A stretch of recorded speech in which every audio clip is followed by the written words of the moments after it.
네, 7강 3교시 시작하도록 하겠습니다. 어, 7강 2교시에서는 우리가 이제 청년기를 봤죠. 우리가 생애 주기를 여러 번 계속 보고 있는데 왜 그런다는 것은 여러분들도 이해를 할 수 있겠죠. 우리가 태내기부터 해서 쭉 이 인생 주기를 쭉 살펴봐야지만 인간은 발달하는 존재인데 인간은 빠른 시기에 발달하지 않죠. 생물, 심리, 사회적으로 인간들은 계속 발달해가는 존재다. 그리고 그 발달이 비단 성장만을 얘기하지 않고 신체적 성숙은 퇴행도 연계되어 있다. 이렇게 보고 결국 노화라는 건 인간으로서 피할 수 없고 죽음을 아는 존재다. 하이데거가 그렇게 얘기한 바도 있죠. 우리가 중년기는 그야말로 인생의 꽃이죠. 40세에서 60세 전후다. 이렇게 볼 수 있는데, 이 중년기가 이제 청년기하고 성인기는 맞는데, 하나의 상당히 이제 또, 하나의 인생 전반을 반성하고, 또 우리가 후반을 준비하는 일종의, 새로운 삶을 모색하는 약간 과도기다. 이렇게도 볼 수 있는 겁니다. 어, 중년기에 우리가 한번 생각을 해보죠. 중년기의 특징은 뭘까요? 우리가 특징, 그리고 과업, 그리고 거기에 따른 사회복지적 연관성, 이렇게 해서 우리가 바라보자고 항상 얘기를 했는데, 생애 주기에서 일종의 최초로 신체적, 인지적 쇠퇴의 징후를 나타나기도 하지만, 우리가 이제 중년기를 살고 있는 분도 있을 텐데, 중년기에 되면 신체적 인지적 쇠퇴를 징후로 나타나요. 그리고 그걸 느끼기도 합니다. 신체적 쇠퇴와 관련해서 여러분 이제 근육량이 상당히 감소하죠. 연 1%씩 감소한다고 그럽니다. 그래서 근육량이 감소하고 그것도 하체부터 시작되죠. 그래서 어, 이건 역으로 어떻게 생각하십니까? 그 근육량을 유지하는 것도 상당히 중요하다는 거예요. 중년기 이후부터는 특히 하체 근육을 더 유지하는 게 중요하다. 왜? 인간은 직립보행을 하는 독특한 고등동물이라고 했죠. 직립보행이라는 것은 하나 뇌를 보호하기도 하고 또 직립보행에서 에너지를 효율적으로 쓰기도 하고 직립보행을 해서 시야를 확보하기도 했고 그리고 직립보행을 하면서 손을 일종의 도구를 사용하는 것으로 사용을 함으로써 인간이 다른 동물보다 우위에 설 수 있는 굉장히 중요한 직립보행의 일종의 역할이 있다는 거죠. 그래서 인간은 서서 걸어 다니는 존재다. 그래서 하체가 상당히 이제 하체 근육이 중요하게 생각을 하고, 우리가 대퇴부의 어떤 근육량도 중요하지만, 또 인간이 직립보행을 할 수 있게끔 도와주는 그런 이제 또 근육이 있어요. 그런 근육들이 발달을 하고 계속 유지하는 것이 이 우리가 꼿꼿하게 서서 걸어 다닌 인간의 어떤 그 특징을 그대로 유지할 수 있는 겁니다. 그래서 굉장히 이 부분, 근육량이 감소하는 것에 대해서는 여러분도 계속 근력 운동에 관심을 두고 열심히 이 근력 운동을 할 필요성이 있다. 그리고 또 기초 대사량이 상당히 저하되죠. 그래서 체형이 변하고 체중 등도 계속 이렇게 증가함으로써 혈당 조절 능력이 저하됩니다. 그래서 인슐린 저항성이 증가되기도 하고 결국은 관절 기능이 또 약화돼서 상당히 관절통, 무릎과 허리, 어깨에 부담이 가중되기도 한다는 것이죠. 그래서 이러한 부분들에 대해서 그러면서 또 체력이 저하됩니다. 그래서 일상생활 하는데도 피로가 많이 증가되고 그리고 이게 만성 질환의 위험성이 계속 높아지죠. 그래서 신체적 쇠퇴가 시작되는 중년기에 그러면서 이 인지적 쇠퇴도 이어지고 있다는 거죠. 그래서 정상적인 노화 과정의 일부기는 하지만 병리적인 인지장애까지도 이렇게 심각하면 가져갈 수 있죠.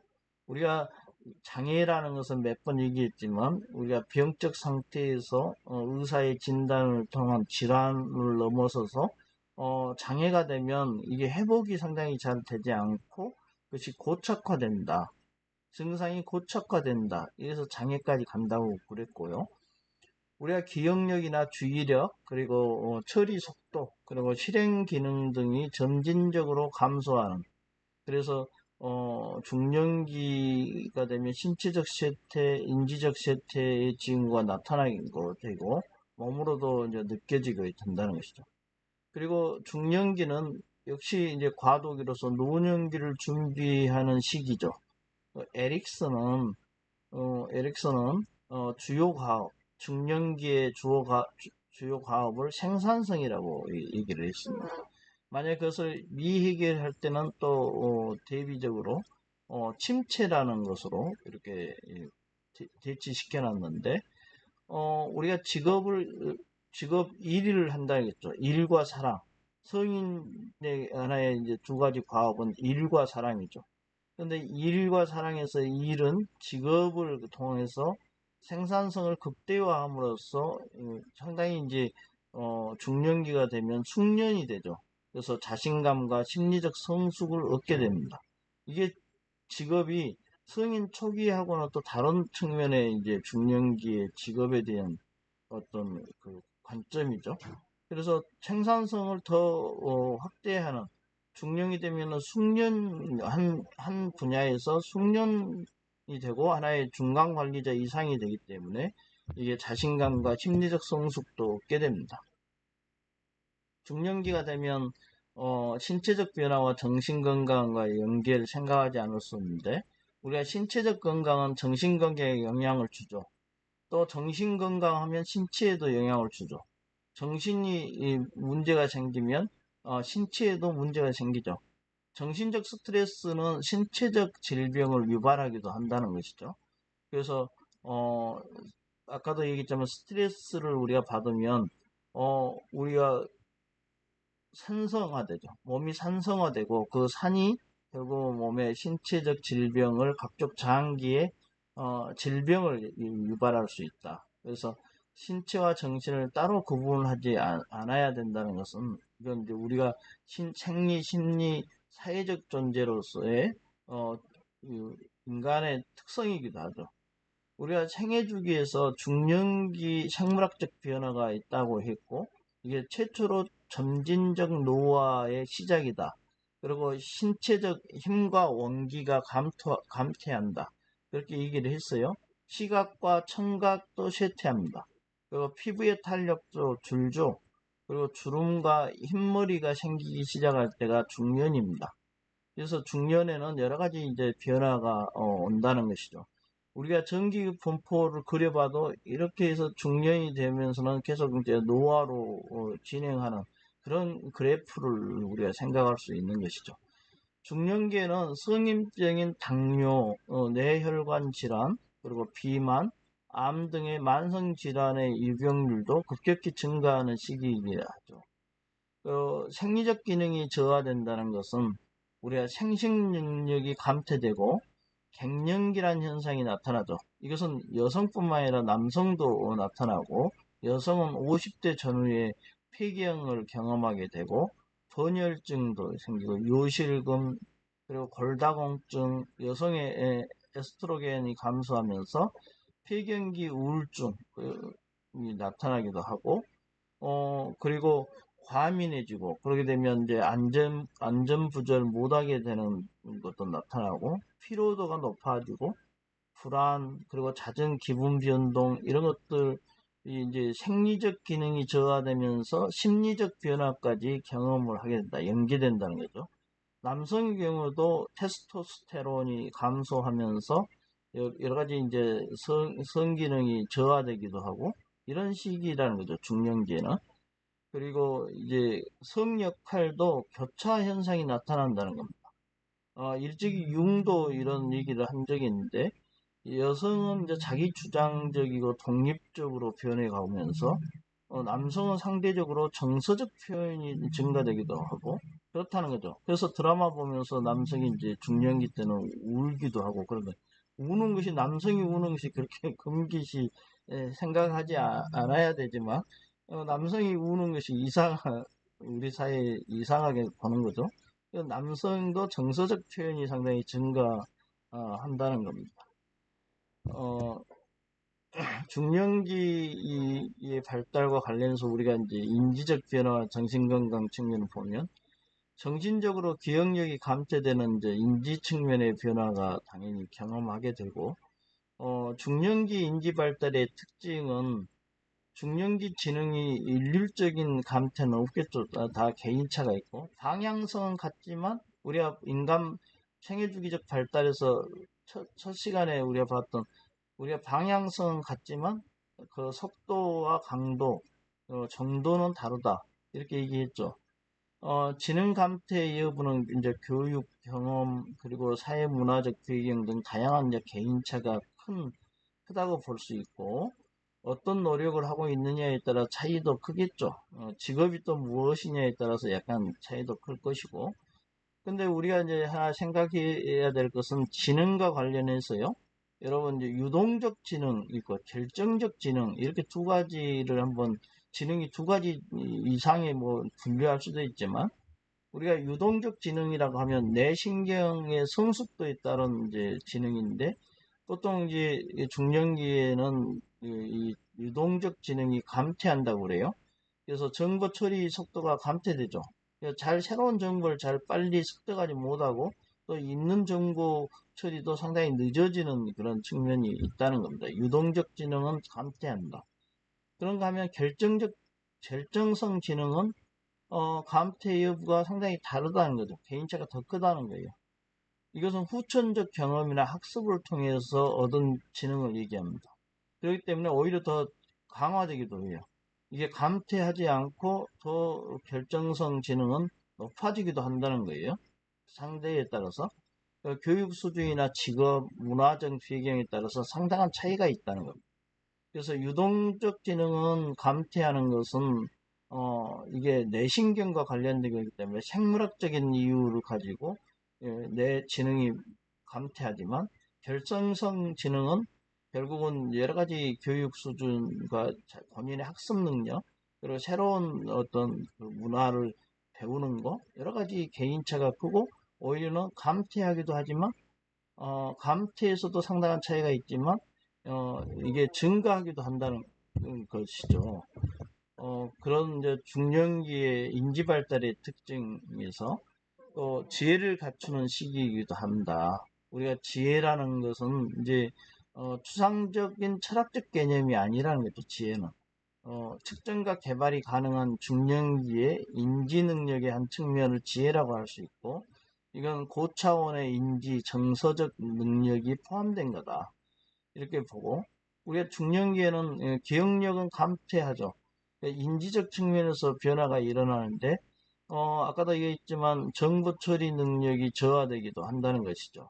그러나 이제 오랜 기간 우리가 획득한 지식이나 경험, 그리고 성찰을 통합할 수 있는 능력이 생기고, 그리고 복잡하고 불확실한 상황에 대한 이제 뛰어난 통찰력이 생긴다는 것. 그리고 판단력도 상당히 이제 갖추게 되면서 지혜를 갖추는 시기이다. 그래서 의미 구성 능력이 고양된다. 이렇게도 볼 수 있다는 거예요. 중년기는 긍정적인 측면이죠. 중년기 인지 발달의 특징 중에서 이제 지혜를 갖추는 시기 우리가 이렇게 보고 있고, 중년기 지혜의 형성 요인을 우리가 보면 경험적 요인이 있다는 거예요. 다양한 삶을 살았고, 가족 돌보고, 위기를 극복해보고, 직업적 경험 등이 여러 가지 다양한 삶을 경험하면서 경험적 요인이 지혜를 형성하는 어떤 역할을 한다. 인지적 요인도 비판적 사고력이나 문제 해결력, 그리고 관점 전환 능력, 이런 것들의 인지들은 이렇게 하나의 더 중년기 지혜를 형성하는 원인이 되기도 한다는 겁니다. 정서적 요인도 공감하고 자기를 수용하고 회복 탄력성 측면에서도 상당히 이제 높은 점수를 줄 수 있다는 거죠. 사회 문화적 요인도 봐도 세대 간의 관계도 경험을 하면서 사회적 책임 의식도 가지고 있고 문화적 이제 가치를 내면화하는 것도 상당히 안정되게 확보함으로써 지혜의 형성 요인이 된다. 그리고 자기 성찰 요인이 이게 상당히 중요하죠. 삶의 의미와 방향을 재구성하는 그런 중년기의 이 자기 성찰 요인들이 종합적으로 맞물려서 지혜를 갖추게 되는 시기다. 이렇게 볼 수 있습니다. 우리가 중년기의 발달을 여러분 보고 있는데 사회적 변화와 정신건강 측면에서 봤을 때 우리가 재적응을 해야 하는 시기이기도 하죠. 배우자나 친구가 죽기도 합니다. 심지어 중년기에 이혼도 경험하게 되고 별거 등도 경험하게 되면서 새롭게 재적응해야 하는 시기이기도 하죠. 정년퇴직도 하고 실직도 당하기도 하고 자녀의 성장과 결혼도 일종의 중요한 과업입니다. 그러면서 이제 빈둥지 증후군도 느끼게 되고 자녀들이 다 떠나고 결국은 부부만 남는 일종의 빈둥지 증후군에 빠지기도 합니다. 이렇게 주변 여건이 급속도로 변하죠. 그래서 거의 해체와 재구축의 시기다 이렇게 볼 수 있죠. 새로운 삶에 재적응해야 하는 시기이기도 합니다. 중년기 여성은 자기 실존에 대한 의문을 제기하는 경우가 많죠. 독자적인 자아 정체성을 수립하고자 하는 욕구가 강하죠. 우리가 이 자아 정체성 획득은 청소년기에 획득한다고 했는데 성인기에 확립이 돼야 되는데 여성의 경우에는 이제 계속 결혼하고 가정을 이루고 출산을 해서 양육하고 또 교육을 시키면서 계속 그 일종의 특히 우리 사회에서 여성은 이런 역할을 도맡아 하는 경우가 있었죠. 그러다 보면 자아 정체성을 수립했는데 그것이 공고하게 확립되지도 않고 어떤 때는 수립이 아직 안 됐는데 계속 그 여성 나는 자기 실존에 대해서 한 번도 생각을 해보지 못하다가 결국은 자녀의 성장과 결혼 이렇게 자녀들이 떠나고 나서는 빈둥지 증후군도 이렇게 겪지만 나란 누구인가 나는 어떤 존재인가에 대해서 여성들이 깨닫는 시기이기도 하죠. 결혼 이후에 자신은 이제 직업을 포기하죠. 보통 여성들은 그냥 자녀를 양육하고 교육하기 위해서 헌신을 다했어요. 특히 또 가부장제 사회에서는 우리가 이제 보통 그 가정 주부로 있고 남성은 나가서 이제 일하는 이런 이제 일종의 사회 시스템에 적응하다 보면 헌신은 했는데 이제 자녀의 성장과 사회 진출을 하고 결혼 등 바쁜 시기를 거는 여성들이 자신의 현 위치에 대해서 다시 한번 생각해보는 그런 자기 실존에 대한 의무를 갖게 되는 그런 시기이기도 한다는 겁니다. 중년기에. 이건 결국은 이제 여성은 그래서 결국 나에게는 아무것도 남아있지 않는다는 텅 빈 감정을 느끼게 되고 이는 결국 우울증 증상으로 가고 그것을 경험하게 된다. 여성들이 특히 남성은 또 대부분 정년퇴직을 하죠. 실직을 당하고 그리고 실직을 생각해야 되고 직업에 대한 그러면 회의도 생깁니다. 계속 한 직업을 가지고 그리고 우울과 스트레스, 불안 증상을 경험하게 되죠. 남성도. 이 중년기의 하나의 특징이기도 하죠. 우리가 사회 변화와 정신건강 측면을 살펴보고 있는데, 중년기에는 또 인간관계 끈이 상실되는 시기이기도 하죠.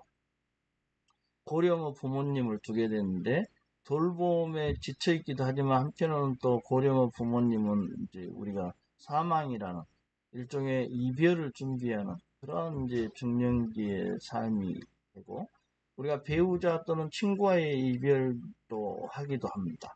그래서 청년기에 비해서 사회활동 왕성한데 마음이 맞는 사람과 진정한 우정을 키우자 이런 쪽으로 많이 이제 변하게 됩니다. 그리고 좀 더 편안한 인간관계를 맺는 경향이 있어요. 중년기에는. 그래서 청년기에는 계속 그 확대된 인간관계 그 범위가 중년기에 들어서면서는 좀 더 좁혀집니다. 그래서 대집단 중심에서 소집단 중심으로 인간관계가 옮겨가면서 결국은 편하고 나하고 맞는 진실한 우정을 가진 사람과의 인간관계를 중시하고 그런 사람들과 만나기를 더 소망하고 또 실제로 그렇게 많이 그 소집단으로 옮겨가는 그런 측면도 있습니다. 그런가 하면 중년기에는 조기 은퇴가 문제시 되죠. 조기 은퇴라면 장점은 뭘까요? 무거운 사회적 책임과 역할에서 벗어나기도 하죠. 그래서 자유로워집니다. 이것이 하나의 기회 요인이라면 단점은 뭘까요? 직업 생활을 통해서 경제적 권한과 심리적 안정감, 사회적 역할에 대한 자존감 이런 것들을 쭉 가지고 있다가 그래서 상실하게 되죠. 이게는 위기 요인이기도 합니다. 그래서 이 위기를 창조적으로 활용함으로써 긍정적 에너지가 발산할 수 있도록 노력하는 것이 중년기에는 중요하다. 결국은 상실과 자유로움, 여기서 위기를 어떻게 새로운 기회로 전환할 수 있느냐, 이런 것들이 하나의 과업이라고 볼 수도 있겠죠. 빈둥기 증후군을 우리가 보면 자녀들이 부모를 떠날 때 텅 빈 둥지를 지키는 이제 어미새처럼 공허하고 자기 정체성을 상실하는 그런 심리 현상인데 여기서는 자기 정체성, 자아에 대한 또 그리고 자기가 주체로서의 존재에 대한 이런 부분들에 대해서 상당히 이제 다시 생각하는 그런 시기입니다. 빈둥지 증후군 시기가. 빈둥지 증후군은 이러한 심리 현상을 얘기하는 건데 자녀가 대부분 결혼하거나 분가를 함으로써 이제 복잡했던 가정이 부부만 남게 되죠. 그리고 자식 양육에 평생을 헌신했던 부모로서 자신들의 역할 상실을 통해서 우울감이 느껴지기도 하고 자식이 없는 상태에서 무엇을 하며 여생을 살아갈 건지에 대해서 정체성의 혼란을 경험하기도 합니다. 다양한 문제를 경험하는 이제 중년기죠. 그래서 이 중년기의 우울증 발병 그리고 최악의 경우 자살까지도 하는 이러한 단계를 우울증은 자살로 많이 연결되더라고요. 그래서 이 부분을 어떻게 끊어낼 수 있느냐 이게 이제 하나의 과제이기도 합니다. 중년기에는 또 알코올 중독, 마약 중독, 도박 중독 등과 관련 중독 문제에 노출되기도 쉽죠. 이 2차적 피해와 어려움을 경험하게 됩니다. 이로 인해서. 그래서 빈둥지 증후군, 그리고 또 자기 정체성에 대한 다시 생각해보는 이런 시기에 상당히 혼란을 빠지게 되고 그 혼란이 결국은 우울증과 자살로 연결되기도 하고 한편으로는 중독, 알코올 중독, 마약 중독 등으로 이렇게 노출돼서 결국 2차적 피해를 얻기도 한다는 것이죠. 중년기의 스트레스는 직장과 일과 관계에 있는 것이죠. 청년기, 중년기를 다 포함해서요. 결국은 성인기는 일과 사랑이 과업이라면 스트레스도 직장과 일로 스트레스를 받는 경우가 많죠. 직장 내 인간관계, 과도한 업무, 신체적 피로 이런 부분들이 스트레스를 낳게 되고 그 스트레스가 일종의 신체 건강에도 연결되고 여성은 임신과 출산 등 생리적인 변화를 가지면서도 스트레스를 받기도 하는 것이죠. 그래서 스트레스 대처 방안에 대해서 우리가 항상 늘 생각을 해봐야 될 것이고요. 심리적 갈등도 이게 이제 그 부부 간에도 그렇지만 고부 간의 관계, 부모와 자녀 간의 관계, 그래서 가정에서의 인간관계에서도 심리적 갈등이 생기기도 하고 직장이나 직업상의 인간관계에서도 심리적 갈등이 생기기도 합니다. 그리고 근친자의 사망, 그리고 경제적 압박 이런 부분들과 관련해서 심리적 갈등이 생기기도 하고 가까운 사람의 사망 이것은 심리적 갈등이 극대화합니다. 청중년기, 성인기죠. 다양한 정신건강의 문제들이 있는데 인격장애가 있습니다. 대체로 성인 초기에 시작되는 건데 문화적 기대로부터 이제 심하게 벗어난 행동을 보이고 개인에게 고통이나 사회적 장애를 초래하기도 합니다. 인격장애는 시민성 정신장애라고 해서 어떤 가족의 사망이나 실직 등에서 충격에 의해서 일시적으로 나타나는 시민성 정신장애 측면이 있습니다. 이건 저도 겪었는데요. 고등학교 1학년 때 어머님이 돌아가셨는데 이게 이제 그 충격이 심하다 보니까 일시적으로 현실과 꿈을 이렇게 분간하지 못하는 이런 증상들이 한 2년여간 이렇게 지속됐다는 것도 하나의 이런 시민성인 측면이 강했다. 이렇게 되돌아보면 그렇다고 볼 수 있습니다. 신체화 증상도 있는데 정신적 스트레스가 신체적 질병이나 변화를 야기한다는 겁니다. 그래서 신체적으로 이렇게 정신적 스트레스, 몸은 생리적인 부분은 문제가 없는데 계속 아프죠. 그래서 이 신체적 증상을 호소하고 그런가 하면 또 불안장애와 우울장애가 성인기에 가장 많이 나타나는 장애인데 적절하게 치료되지 않으면 이게 만성화되죠. 그리고 이제 삶의 다양한 영역에서 제한을 초래합니다. 극도로 삶의 질이 이렇게 떨어집니다. 그래서 불안과 우울장애에 대해서 상당히 관심을 둬야 됩니다. 그런가 하면 심하면 이제 조현병과 양극성 장애가 나타나는데 성인기 초기에 가장 많이 발병되기도 하고요. 사파가 되풀이되기도 합니다. 여러분 사파가 뭡니까? 망상, 환각 등 이제 주요 증상이 일정 기간 나타나는 급성 악화기를 사파라 합니다. 사파가 되풀이된다 이런 의미도 사파가 되풀이된다 이런 것들도 우리가 자주 보는데 병이 지속적으로 악화만 되는 것이 아니고 어떻게 증상이 발현기가 있으면 안정기가 있고 이게 교차적으로 순환적 패턴을 지닌다는 겁니다. 그래서 급성 악화기가 이렇게 다시 또 되돌아오죠. 어느 완화됐다가 다시 또 되돌아오죠. 이런 부분은 사파가 되풀이된다는 의미로 쓰고 있습니다. 우리가 영화를 통해서 한번 볼까요?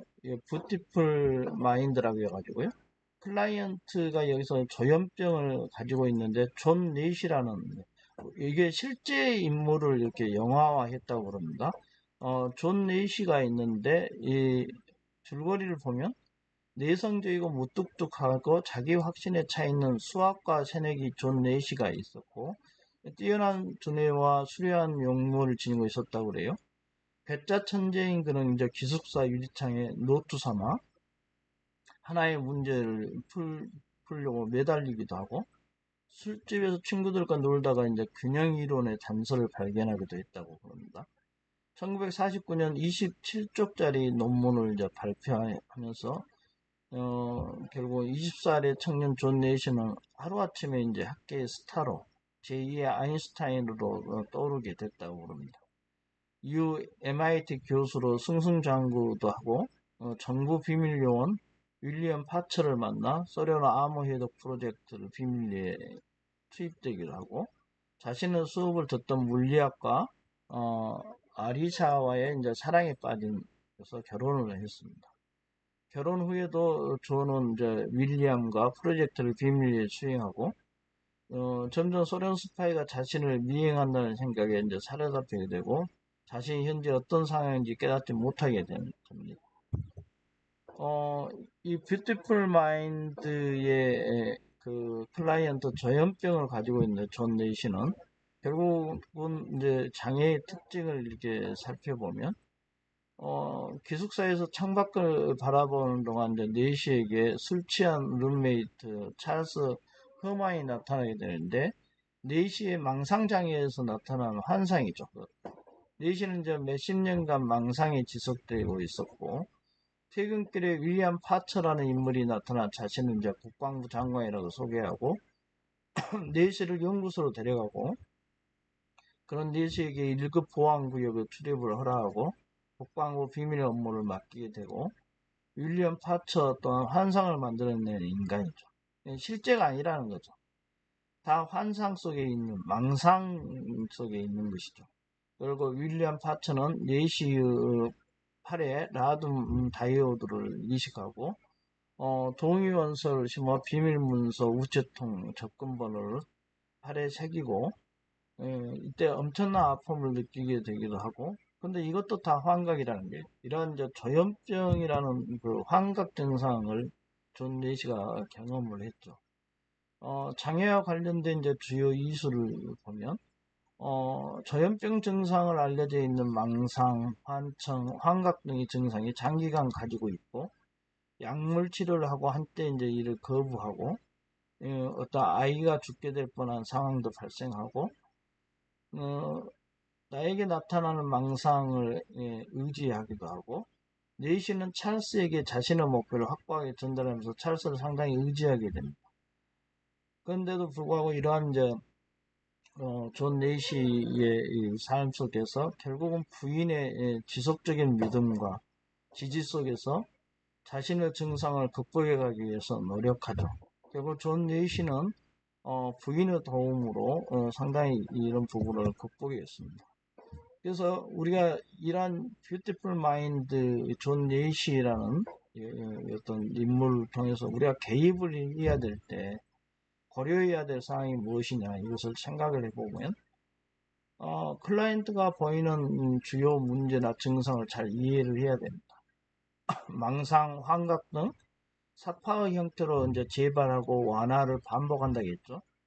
전조기 불안, 그리고 급성기에는 사파기라고 하면서 망상과 환상 등의 양성 증상을 보이고, 잔류기는 또 회복기가 있고, 이렇게 이게 재발과 완화가 계속되죠. 음성 증상을 중심으로 해서 기능 저하가 남아있기도 하고, 잔류기에는. 그래서 가족관계와 조현병의 관계도 이렇게 보면, 조현병은 기본적으로 유전적 신경생물학적인 요인이 강하죠. 그럼에도 불구하고 가정 내 환경 요인이 상당히 이제 발병과 재발에 영향을 주고 있다, 이렇게 볼 수 있습니다. 가족 내 스트레스나 의사소통 장애, 그리고 이중적이고 모호한 메시지, 이런 부분은 혼란을 초래하죠. 애착관계의 결핍도 하나의 더 악 영향을 줄 수 있습니다. 그래서 조현병을 관리하기 위한 방법은 뭘까? 당연히 이제 아까 신경생물학적, 유전적 신경생물학적 요인이 있기 때문에 약물 복용을 해야 되고, 생물학적 어떤 부분도 생각을 해야 되지만, 심리적으로 이렇게 우리가 명확한 메시지를 전달하고 일관적인 태도로 의사소통을 하고, 이런 부분이 도움을 주죠. 그 사회 환경적인 요인도 상당히 이제 사랑으로 지지해주는 이런 부분들도 내시의 배우자 같이, 그러면서 사회 환경적인 요인들을 이렇게 전체적으로 통합해서 장기적인 관점에서 쭉 조절해 가는 거, 이런 것들이 필요하다는 거죠. 그리고 조현병은 어떤 완치라는 개념이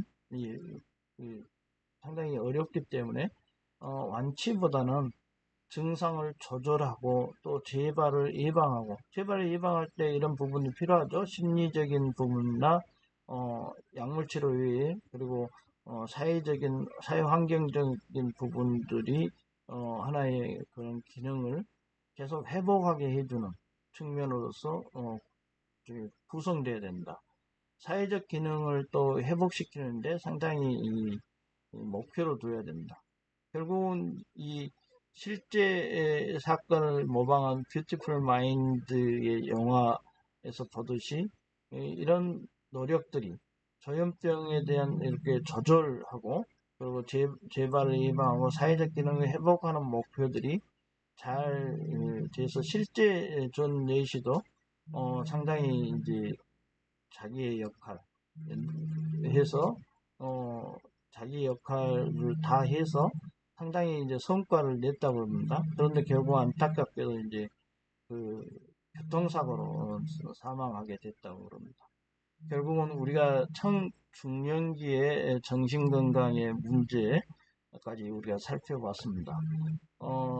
여러분, 우리가 노년기를 남겨놓고 있는데 생애 주기에 대해서 우리가 쭉 살펴보면서 각 그 단계의 발달 주기의 하나의 특징, 그리고 그 과학과 연계된 정신 건강의 문제, 거기에 대한 대처 능력, 이런 부분들을 우리가 한 번씩 생각해 보는 그런 시간들을 계속 갖고 있는데, 여러분도 이렇게 그때그때 관심이 있는 부분을 이렇게 찾아보고 또 한번 생각해 보고 우리가 어떻게 대처해 갈 것이냐, 여러분들이 이제 임상도 해야 될 거니까 그런 생각을 한 번씩 해보시면 수업이 나름대로 즐거울 것입니다.